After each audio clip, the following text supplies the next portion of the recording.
पढ़ाई और भी मज़ेदार हो जाए जब खुद अवस्थी सर पढ़ाएं। उनसे जुड़ने के लिए उनके चैनल को सब्सक्राइब करें और बेल आइकन को दबाएं उनके लेक्चर्स को सबसे पहले देखने के लिए।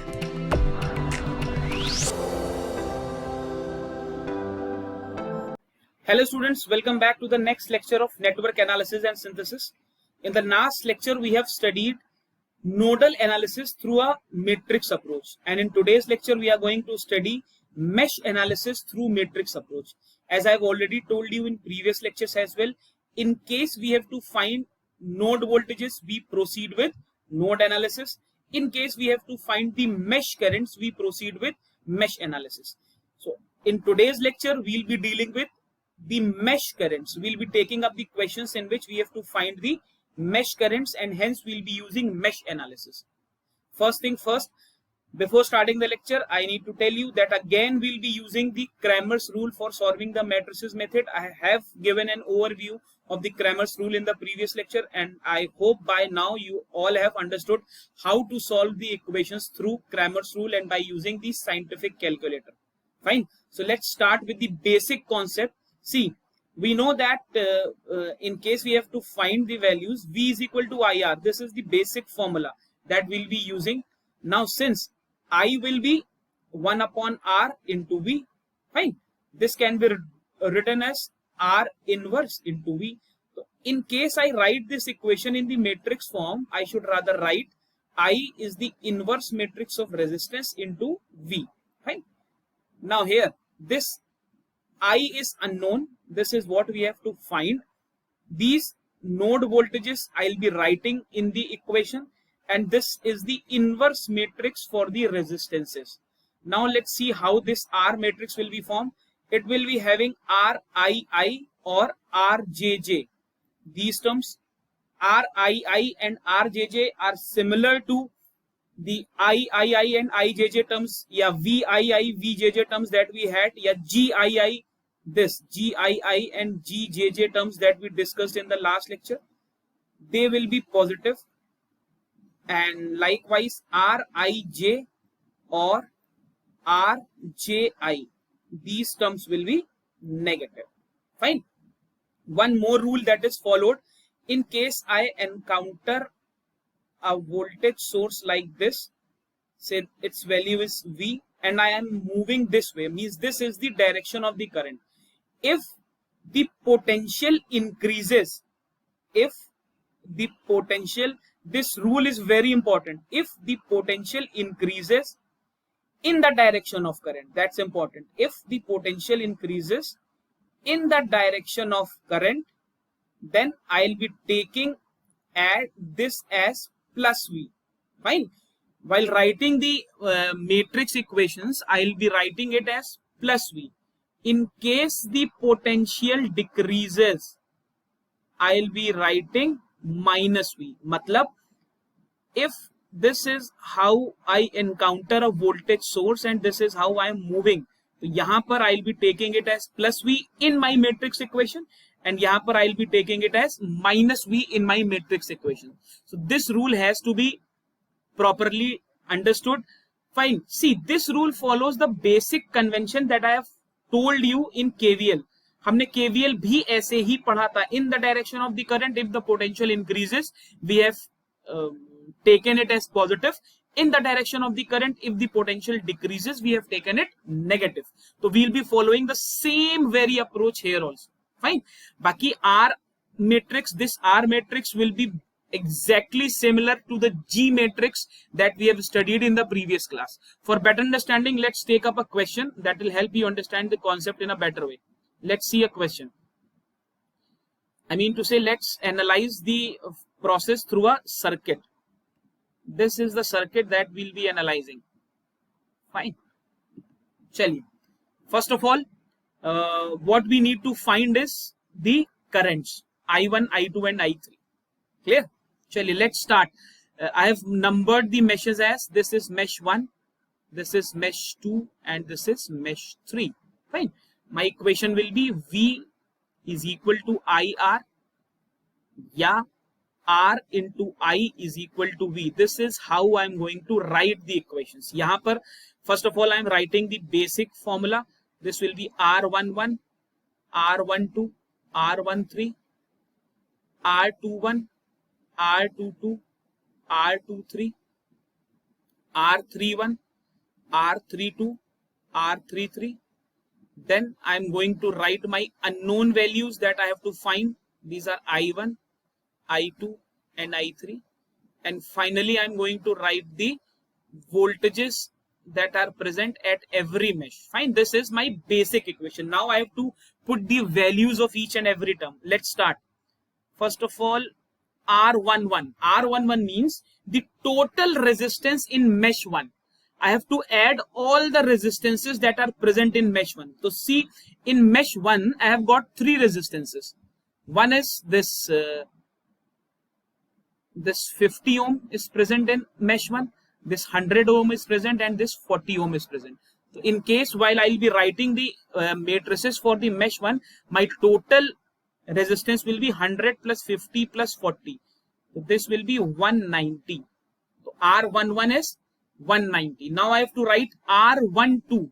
R12 means the resistance that is common between mesh 1 and mesh 2 with a negative sign. जैसे मैंने पहले लेक्चर में किया था with a negative sign. तो R12 is what? R12 is बच्चों minus 100.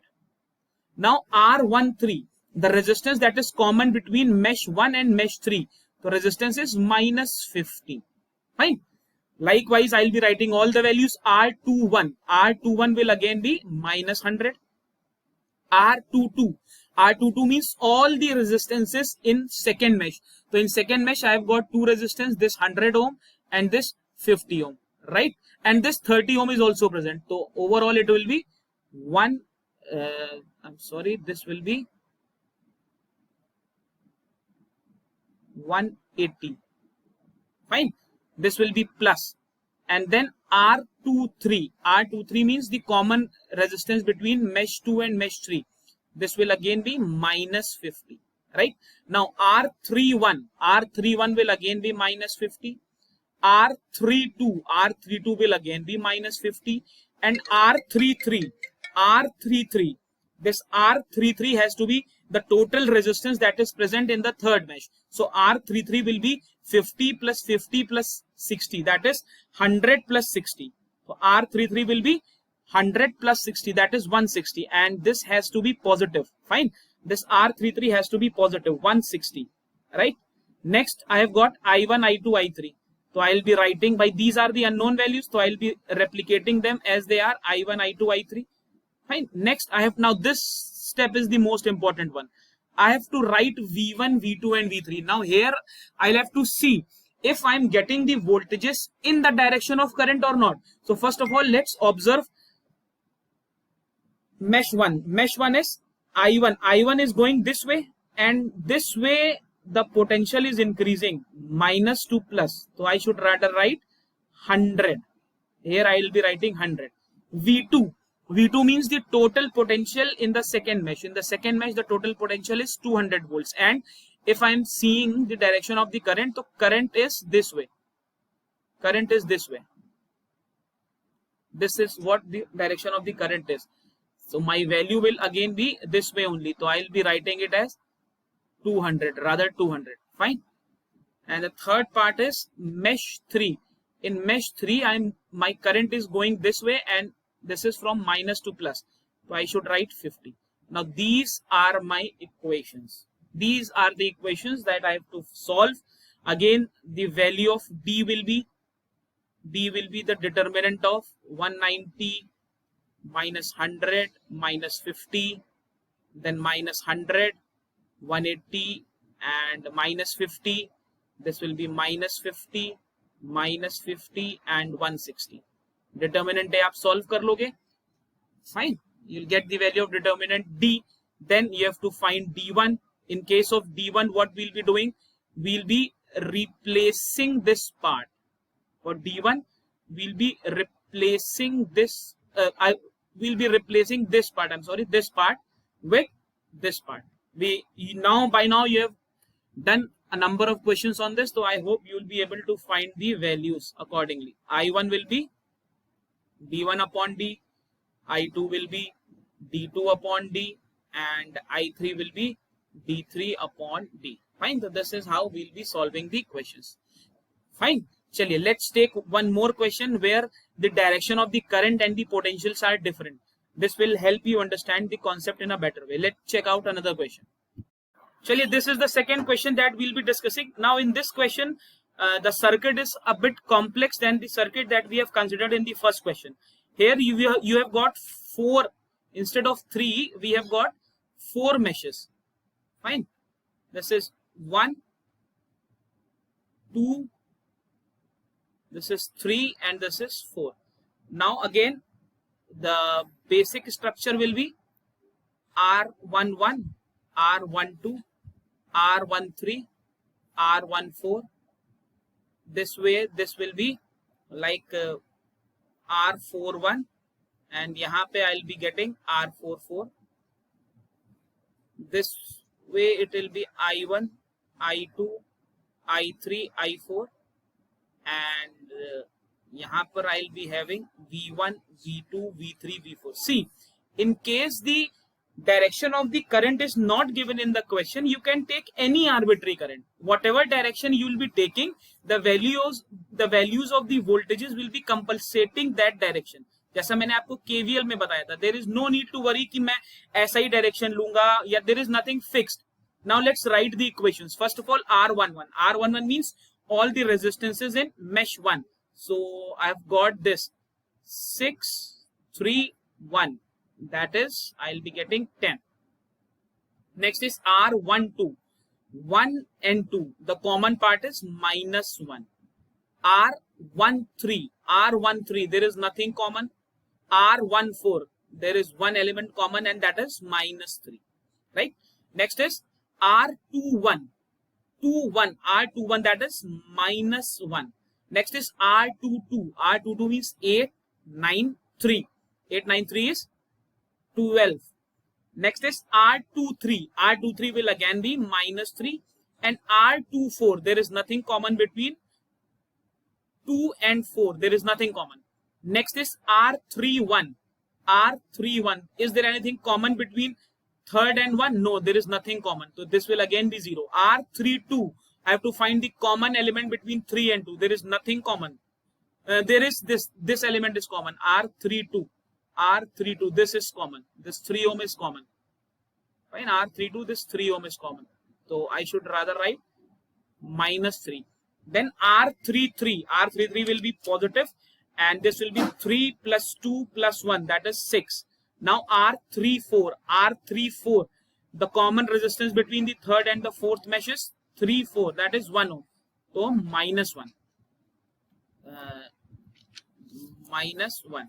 Now R41. Is there anything common? R41. Yes, -3 is common. R42. Is there anything common? No. R43. Yes, -1 is common. And R44 is 4 plus 3, 7 plus 1, 8. So I should write 8. तो आप देख रहे हो कि resistance की matrix बनाना कितना आसान है. Now the unknown values I1, I2, I3 and I4. And lastly, now this again is an important step. I have to write the values of V1, V2, V3 and V4.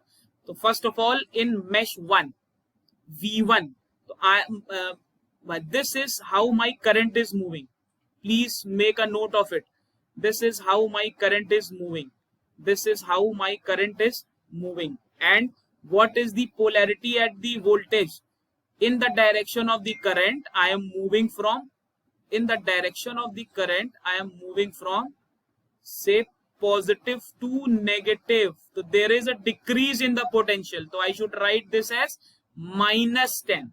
Now let's check out I2. I2 mein, this is how we are moving. This is how we are moving. This is how we are moving. So minus से plus is increment. So I should write it 12. देखिए, the most important step is to write these equations. In case you write the equations correct, It is very easy. By you'll be solving these equations through calculator only, na? So there won't be a much problem in that part. The problem is to form these equations. Next is I3. I3 is in mesh 3, and you can see I'm moving this way. My I3 is going this way. So minus say plus. Again, there is a rise in the potential. So I should write it at 6. Next is I4. See, the direction of I4 is this. This is the direction of, I'm moving like this, and I'm moving from positive to negative. Again, positive to negative is a drop in potential, and drop in potential is negative. So I should write it as minus 6. Now the question becomes very easy. What you have to do is you just have to find the values of I1, I2 and I1, I2, I3 and I4. I1 will be D1 upon D. Likewise, I4 will be D4 upon D. And you can easily find the values of D1, D2, D3, D4 and D. These values will simply be the matrices. Fine. So I hope the logic for using matrix method in mesh analysis is clear.